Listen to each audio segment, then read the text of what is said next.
धनबाद जिले के धर्माबाद ओपी अंतर्गत गोविंदपुर एरिया 3 के बाबूडी में संचालित हिल टॉप आउटसोर्सिंग में बमबाजी, गोलीबारी और आजसू सांसद सीपी चौधरी कार्यालय को उपद्रवियों द्वारा आग लगाने की घटना की जांच करने आजसू पार्टी सुप्रीमो सुदेश महतो के निर्देशानुसार गठित 6 सदस्यीय टीम ने किया। टीम सबसे पहले घटनास्थल का दौरा किया, वहां के विस्थापितों से मिलकर घटना की जानकारी ली। इसके बाद टीम एसएसपी एचपी जनार्दनन से मिलने समाहरणालय पहुंची। टीम ने एसएसपी से मिलकर पूरी घटना में निष्पक्ष जांच करते हुए दोषी के विरुद्ध कठोर कार्रवाई करने की मांग की। एसएसपी ने टीम का भरोसा दिया कि जो भी घटना के दोषी हैं वे बख्शे नहीं जाएंगे, साथ ही कोई भी निर्दोष जेल नहीं जाएगा। एसएसपी से मिलने वालों में गठित टीम से लंबोदर महतो, पूर्व विधायक गोमिया, पंकज श्रीवास्तव, पूर्व न्यायाधीश सुबोध प्रसाद, पूर्व डीआईजी राजेंद्र मेहता, प्रधान सचिव के अलावे आजसू जिला अध्यक्ष मंटू महतो, आजसू प्रदेश संयोजक हीरालाल महतो, आजसू नेता रतिलाल महतो शामिल थे।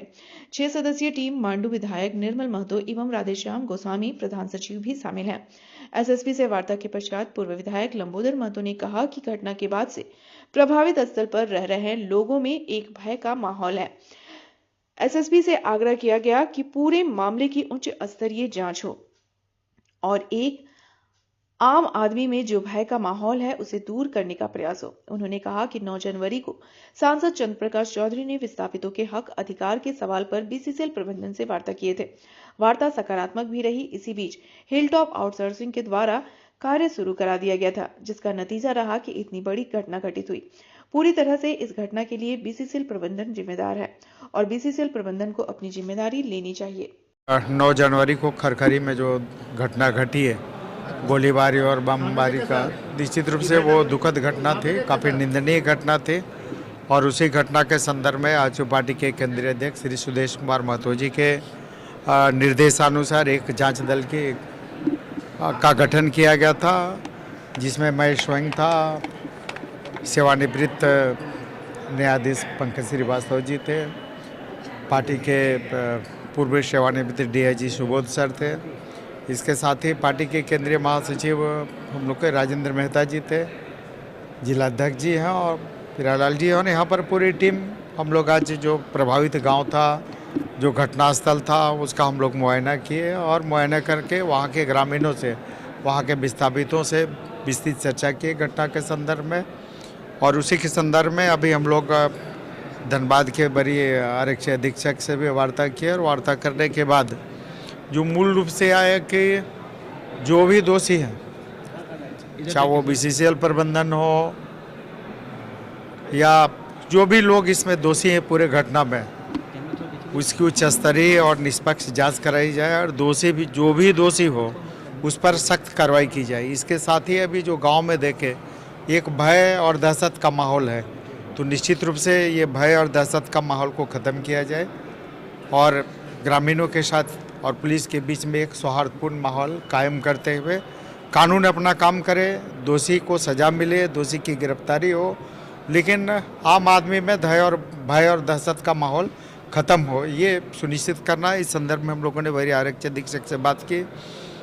इसके साथ ही अगर आप देखे होंगे तो 9 जनवरी को माननीय सांसद महोदय के साथ बीसीसीएल प्रबंधन के साथ वार्ता हुई थी, जो विस्थापित है, जो रैयत है, उनके हक अधिकार को देने के संदर्भ में, और बीसीसीएल प्रबंधन में सहमति भी जताया था।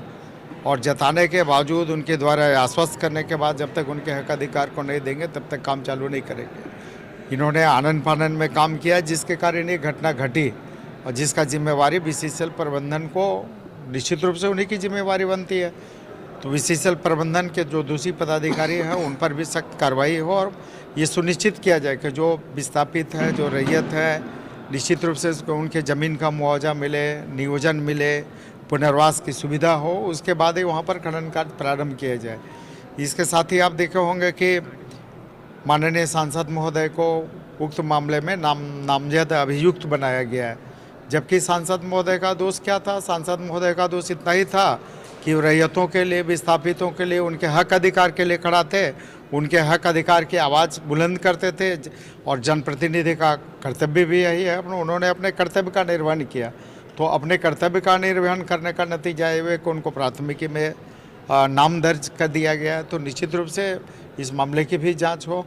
तो इन्हीं सारे विषयों को लेकर वरीय आरक्षी अधीक्षक से वार्ता हुई और उन्होंने सकारात्मक पहल करने का आश्वासन दिया है और उन्होंने निश्चित रूप से कहा है कि जो दोषी है बख्शे नहीं जाएंगे और निर्दोष किसी भी स्थिति में जेल नहीं जाएंगे, जेल नहीं भेजे जाएंगे और निश्चित रूप से एक बेहतर माहौल ग्रामीणों के साथ, जनता के साथ बेहतर माहौल भी स्थापित किया जाए। लेकिन